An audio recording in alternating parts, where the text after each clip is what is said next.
everybody, my name is Sweat.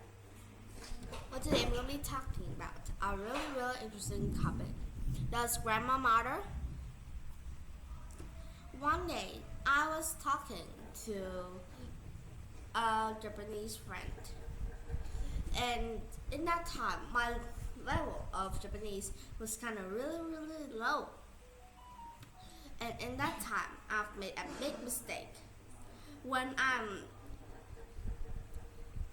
talking about where does it come from, I must say, ベトナム来ました. But in that time, I must say, ベトナム人です. That means I am a Vietnamese.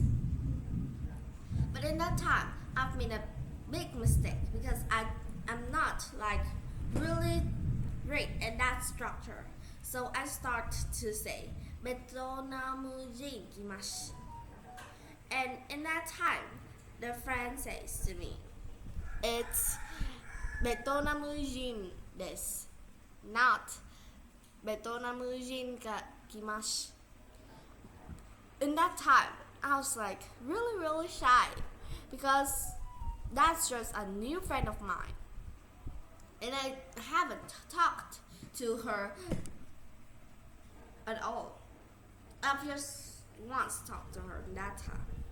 And in that time, I wondered, now, even if my grandma is wrong, if she still understood it, why does it even matter? She understood it. Why does she fix the sentence for me? Except for the rude interruption, it's going to make me wonder a lot. So I start to research. Well, grandma, for people who study languages, they think of grandma as a set of patterns of words are put together to form phrases or clauses, even when spoken or in written. And in lots of people's thinking, you could say that grandma is something that's really hard to remember, right? Well, I must say that in different languages, we have different ways of saying of grandma.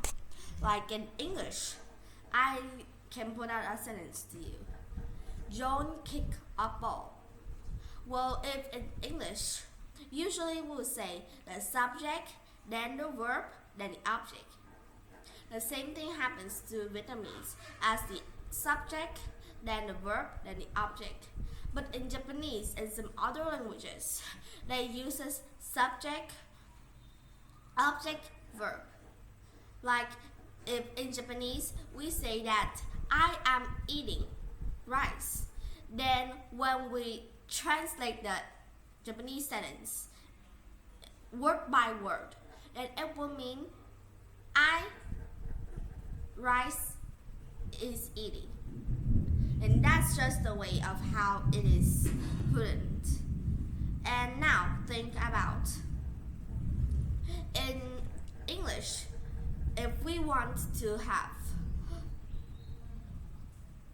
a plural, some of them could be irregular, like a goose, when it turns to plural, is geese, but not gooses. But in Vietnamese, we just need to add in one word in front of a single word to make it plural. And that's just the way of different things in different grandmas. Well, grandma have two sides, the prescriptivism and descriptivism. Well, what are they and what do they affect to this topic? Well, prescriptivism is a person who thinks that, in spoken or in writing, grammar must all be correct. And the descriptivism people like me thinks that grammar is not necessary, and maybe if it's necessary in writing, then it doesn't affect anything to speaking. Well, let me tell this to you. There's a lot of ways for you to think if you're prescriptivism or descriptivism. If you're a person who always use words that like short for, like we use PE except for physical education, and we use lots of other things as shorter. That's one part of descriptivism.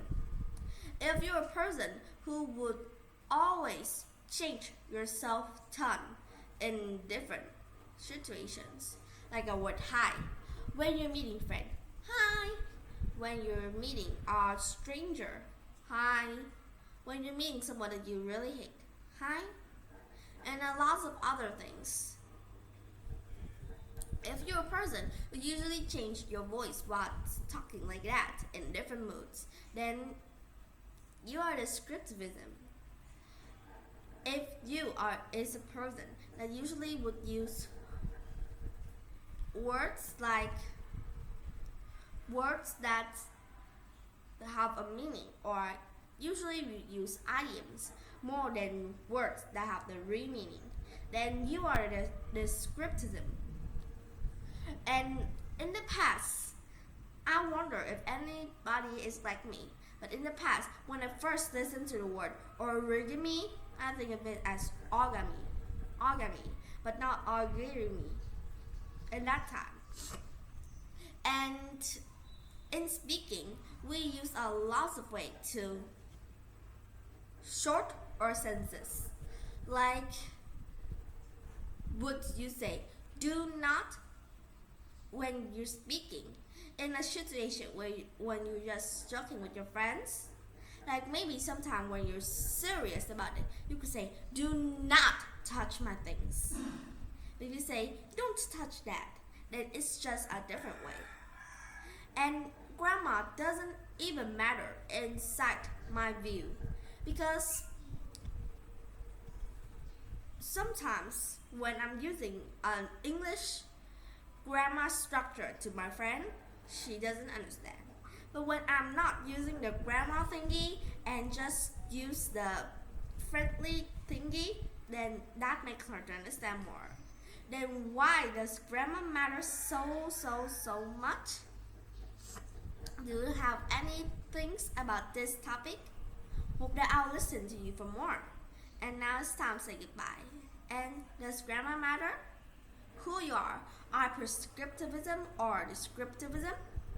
Goodbye.